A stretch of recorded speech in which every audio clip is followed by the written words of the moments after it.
Reddit tree is back with top 5 paranormal activities of the day. Stay tuned for the last one. First event. I blacked out and experienced my cat's death. When I was about 3 to 4 years old, my mom went out and bought me a black kitten when I was visiting my grandparents. I remember seeing the box with the kitten meowing inside and opening it in my mom's car. My mom wasn't happy and the kitten was frantic, but I managed to calm the kitten down while my mom was driving.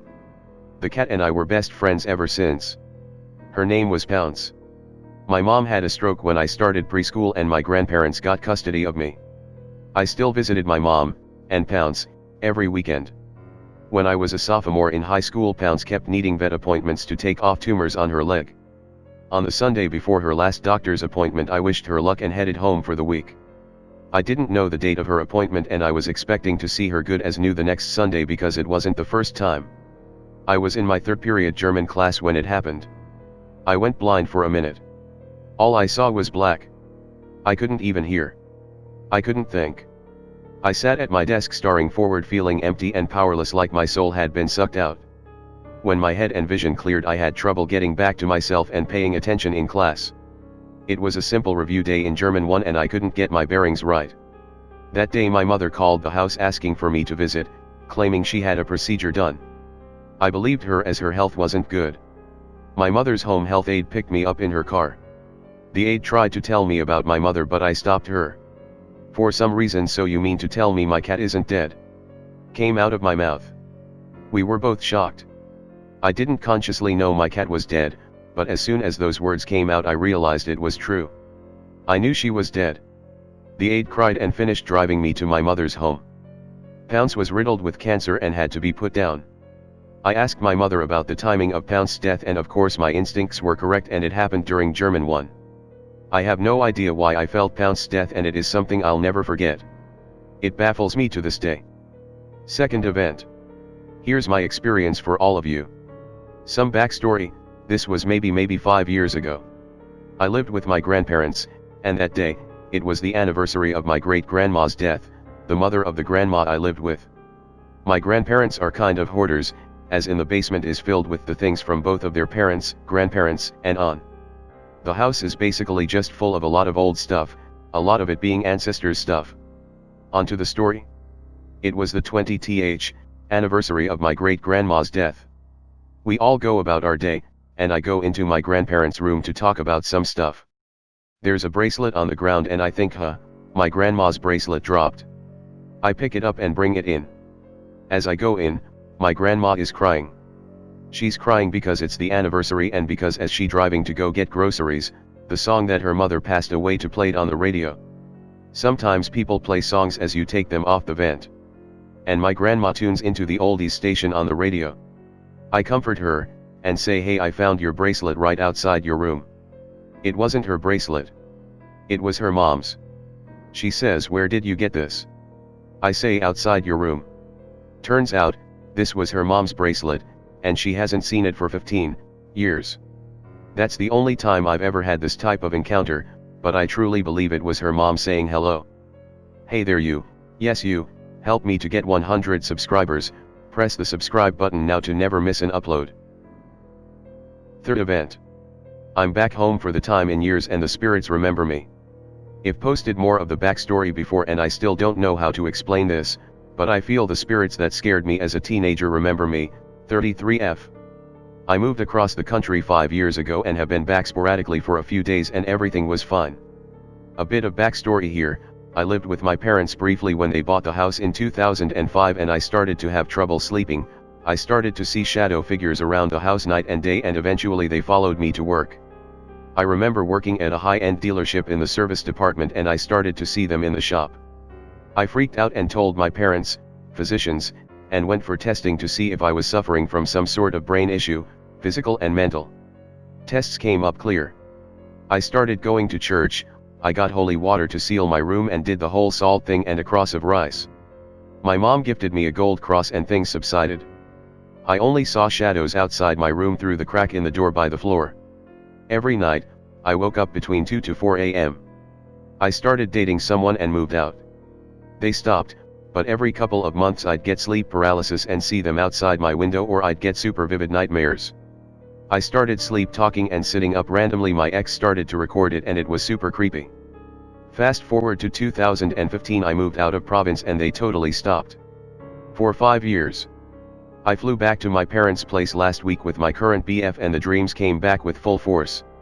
He said I sat up in bed around 3 a.m, time difference it would be 12 a.m, and started saying please not there, and then I passed out. I must add I do not regularly talk or move in my sleep, I'm a log. I left the hallway light on and started seeing the shadows beneath the door space again too. They don't come in my room and I haven't seen them around the house, but I feel it's like a playful "we missed you" thing. No one else sees them. I'm also wondering if it's my grandma who passed away in 2015, literally on Boxing Day after everyone said their goodbyes over Christmas, just jerking me around. But still, it's creepy, yet not malevolent. I'm flying home after Thanksgiving. I am not truly concerned I'll be followed, but I just wanted to share with the community about my parents' place. Nothing creepy anyone else can see or feel besides the washroom between my grandma's old room and mine. The light and fan will turn on randomly. She was deaf and blind but still used the light switch to go pee. She could tell the difference between light and dark, I guess. Fourth event. I just want to sleep. Unsalty, I should be used to this by now. This stuff has been with me all my life and I usually don't get frightened by such small things now. I have many of stories I'd like to share, about the thing that's always followed me, even showing itself to my friends and family. Sleepover were sparse growing up, but before I go to bed I'll just drop you tonight's experience. My evening started out good. My husband was at work. I put my children down to bed at 8 and as soon as I realized I was alone I couldn't shake this feeling. It started off small, just uncomfortable, paranoid, as I tried to watch Netflix and out of nowhere things in my peripheral started moving and this caused me to completely go into panic mode.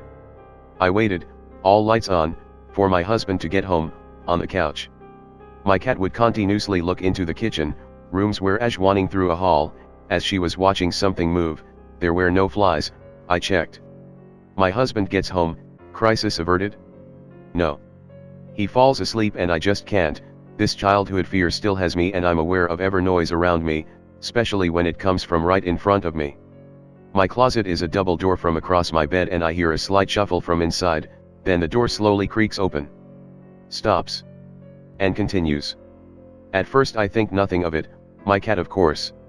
Then my gut drops. I felt my cat under my covers between my husband and I. I want him up to close the doors and he tries to exclaim it was probably the cat to calm my worried expression, until I lift the covers. The air was not on, and these are heavy doors so I've never seen a draft move them.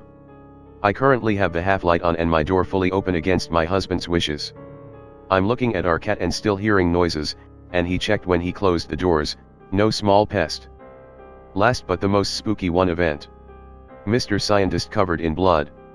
I was around 10 years old when it happened. I liked doing soul searching, daydreaming, and just looking at the stars in the sky. One evening, I was at the second floor of my grandma's house and just appreciating the beautiful sky.